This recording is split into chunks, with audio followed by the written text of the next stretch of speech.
This video is all about what really happens after we die. I am Brent Phillips. I am the founder and creator of the Awakening Dynamic System of Energy Healing and Higher Consciousness. And this is video number 3 in our series on answers to life's biggest questions. And during this video, I'm going to lay it all out for you, the best we understand what really happens after we die. Now, if you're brand new to this series, if you haven't seen any of them before, you're welcome to go through in any order. But just know that video number 1 I created specifically as an introduction and overview. Well, I'll answer questions like, hey Brent, why in the world should I believe you have this answer? I don't want to put that into every one of these videos, so it's all in video number 1. So if you haven't watched it yet, you might want to pause this one, go watch that and come back. But again, up to you. However you want to do it works for me. All right, so let's dig in. What really happens after we die? Or to make the language a little more workable, let's turn it into what really happens after you die. So here's the biggest part of the answer. I'm going to give it to you right up front. And if you miss this piece, you will never find the answer. Impossible. It's this. In order to fully understand what happens after we die, we must first be crystal clear in understanding what is this you that died? And I'm going to walk you through it. It's not meant as an evasive answer, but that's the truth, and I'll walk you through it step by step. Most of us assume we know what we are. You go, oh, this is me. Yeah, it's not that simple. So when I ask the question, what happens to us after we die, we have to first be crystal clear on what this us is that's dying. And so here's the big picture answer. There is no death. There is only transition and transformation. It's sort of like the law of conservation of mass in physics. You can't really create or destroy mass other than perhaps in a star or black hole, right? But we can move it around and change form. That's what chemistry is playing with different kinds of mass to create chemical reactions and combinations. We have to get into nuclear physics to create or destroy, to turn matter into energy, or vice versa. But within chemistry, mass is never created or destroyed. It just changes form. So just know that everything that composes you can never be destroyed. It is eternal. The atoms in your body will be recycled. They will go into other people's bodies, and cars and houses and animals and all sorts of things. I mentioned in an earlier video, mind-blowing fact, that for almost every person that lived on Earth at least 2,000 years ago, there is some atom that was in their body that's now in your body. Pretty neat, huh? So there is no death, there is only transition, there is only change and moving forward. But from the human perspective, from these wonderful little meat suits we call our bodies, it really does look like there's death. Because we're born, we grow up, we grow old, we die, and then we're gone. So let me answer this question for you. What is this you? So, critical part of the answer. There's not just one you, there's more than one part to you. In particular, I'm going to introduce here what's called the 4-body model. And if you've been around the New Age world, you probably have heard of this. It's very popular, for good reason. I think this is very close to the truth. May not be perfect, but I think it gets us pretty close. What is the 4-body model? It recognizes that every human being, including you and me, actually has 4 different bodies. And they're sort of dimensionally layered on top of each other. So what are these 4 bodies? Well, we have the physical body. That's obvious. Here it is, right? We have the emotional body. That's where your emotions come from. We have the mental body. That's where your mind resides.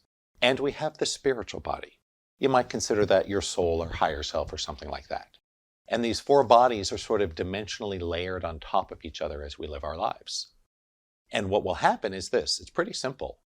At the moment of what we call death, the physical and emotional body separates from the mental and spiritual body. So half of you stays here on Earth and disintegrates and gets recycled into other people and animals and cars and tuna sandwiches and baseballs and things, right? That's how it works. The Earth can recycle anything. I mean, heck, even if we detonated all of our nuclear weapons and killed every living thing on the surface and poisoned the atmosphere, give it 10, 20, 40 million years, the Earth will recycle all of that. And there'll be another bountiful set of life that will evolve to replace us. So we have these four bodies, and the moment of death is where two of them separate. And so this is very interesting. For a lot of my students in my advanced trainings, one of the things I do is walk them through how to connect to an ancestor and get answers from them. And many people will say, wow, I connected to my grandpa Bob, and he seems so much nicer, more mellow. I remember him being so angry and impatient. Well, yeah, that's because you knew him when he was old and sick and in pain. And those physical and emotional bodies were creating havoc. But at the moment Grandpa Bob died, they separated and most of the pain got left behind. And so what you're talking to is the mental spiritual body. That part of us lives on what's sometimes called the ethereal plane, which is the transition between lifetimes. At least it's called the ethereal plane in a lot of mythology, even fantasy games. It's pretty wild how things like Dungeons and Dragons actually have a lot of truth in them if you know where to look for it. No, I'm not saying that dragons exist exactly like they do in the book, right? Of course not. But there is a lot of truth because it's all based on mythology, which was ultimately based on people's experiences. So we have these four bodies, and again, the moment of death is separating the physical, emotional from the mental, spiritual. We leave the physical and emotional pain and suffering behind, but your mind and your soul continue on. And this is why people will ask, how can I talk to someone that's died? Well, not all of them died. Only the physical, emotional part was recycled. The rest of them is still there. And it sounds a little nutty, but you existed before you were born. You have existed eternally on the ethereal plane, before your physical life, during your physical life, and after your physical life. Why? These things are part of the non-dual. They cannot be created or destroyed in the way we understand. You can't make them the way you would make a doghouse, and you can't destroy them and get rid of them the same way you would a doghouse, because they're aspects of the non-dual, eternal, unchangeable. So yes, you have always existed. You've existed since the moment of the Big Bang, maybe before, and you will always exist. Why? The spiritual body is forever. It is part of the non-dual. The mental body can be changed, for sure, and obviously the physical, emotional can. So that's the biggest part of the answer, is you're just separating. You had two bodies that disconnected from the other two. The physical stuff stays on Earth, is recycled. The mental and spiritual are forever. All right, so next thing, let's talk about in more detailed terms, other than this kind of esoteric, well, the bodies separate. What are you going to experience after death? So I'm going to lay it out for you the best I understand. But first I want to say, if you're enjoying this video, if you're like me and you think it's really cool to try to tackle and answer life's biggest questions, make sure you click subscribe, make sure you click like a whole bunch of times, wear it out, won't cost you nothing. If you're interested in going a lot deeper down the rabbit hole, you can always go to my website, contact me for a private session, or come join me for my Healathon live webinar, where I'll show you all these things, walk you through processes step by step, and blow your mind. What's going to happen after you die? Well, the most profound change that occurs when you separate from the emotional and physical bodies is that your vibration rises significantly. This is why most of us cannot see ghosts or spirits of people that have crossed over. They're at a much higher frequency. Not too different than if you blow a dog whistle into a phone line. A dog on the other side will not hear it. Why? A dog whistle is too high frequency to pass through the phone's narrow bandwidth. So it's just like that. You could have all sorts of ghosts standing all around you and not see them because they're at too high a frequency. For those that are nerdy like me, it has to do what's called the Nyquist frequency, and you'll learn that if you go and explore signal processing. But it doesn't matter for our purposes here. Just know that they are all around us. There's all these entities and demigods and angels and all these things all around us all the time.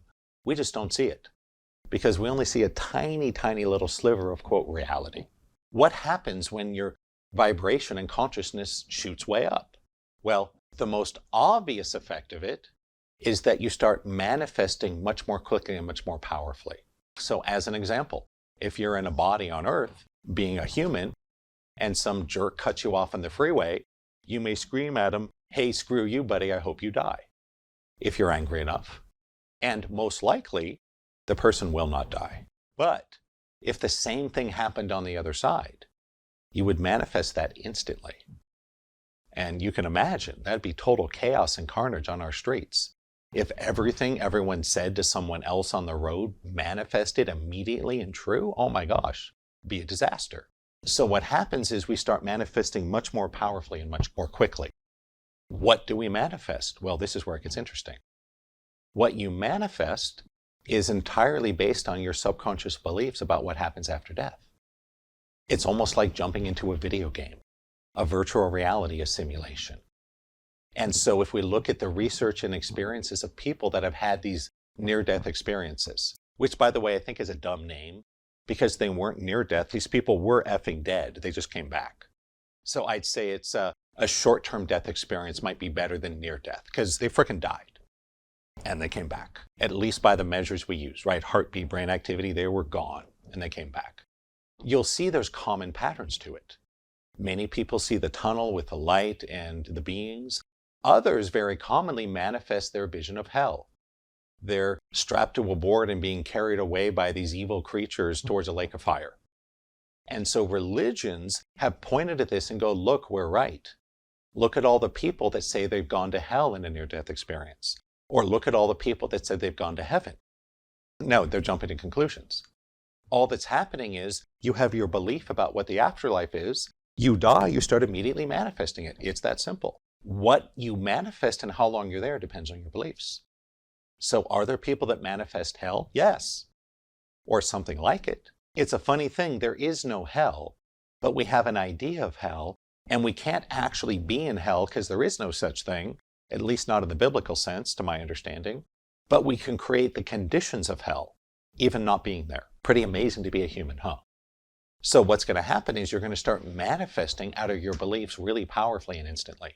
And at some point, you will see through the simulation and move on. For some people, it's very quick. For others, they have to be rescued.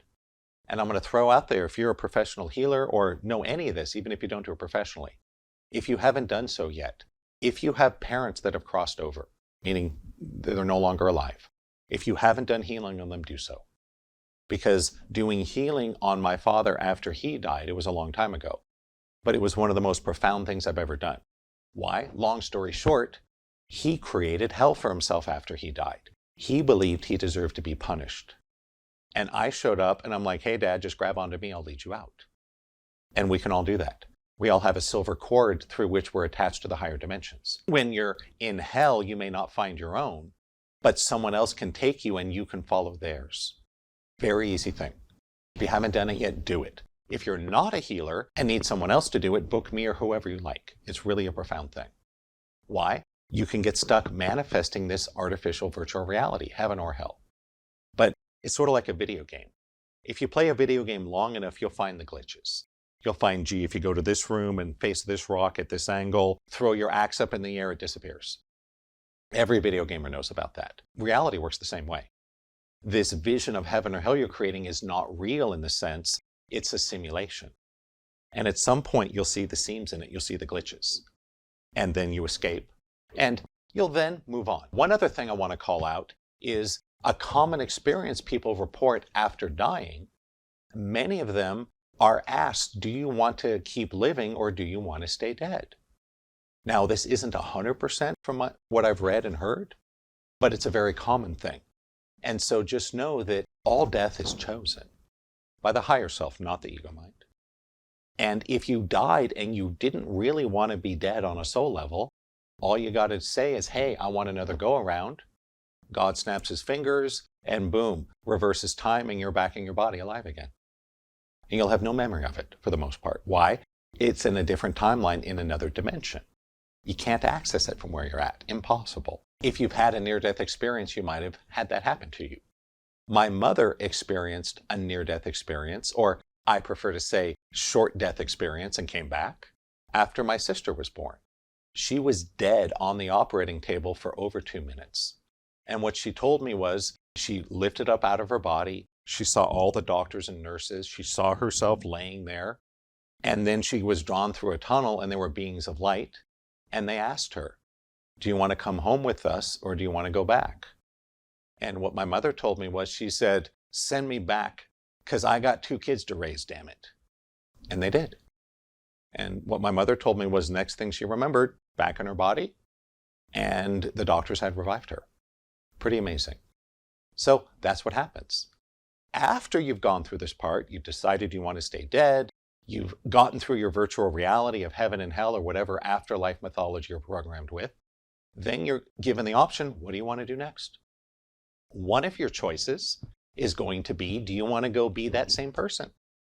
So after I die, the question is going to be, hey, do you want to go be Brent Michael Phillips again? And great, you might do things a little differently.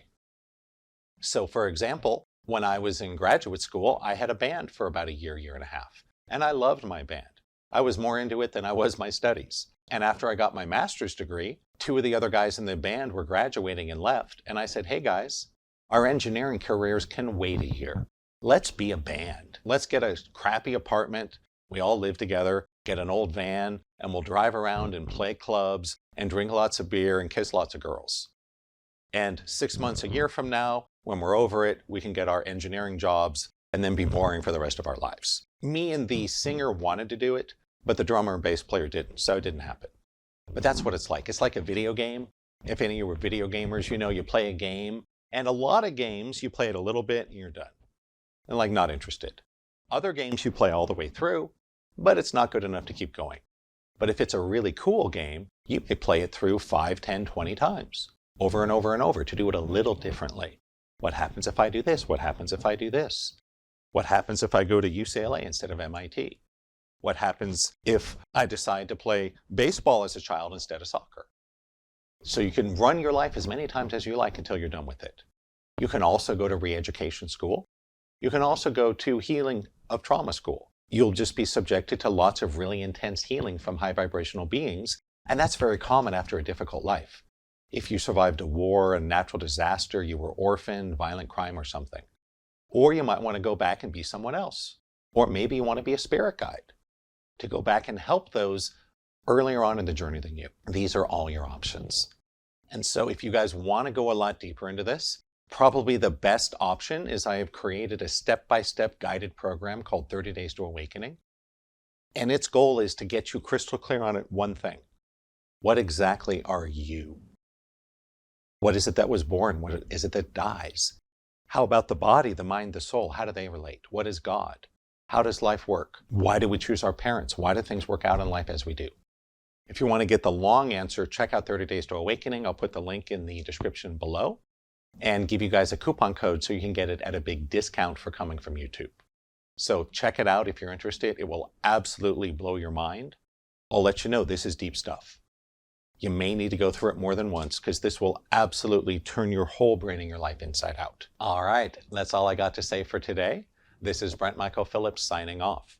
And coming up very soon, I hope you'll check out number 4 in our video series, How Do I Discover My Life's Purpose?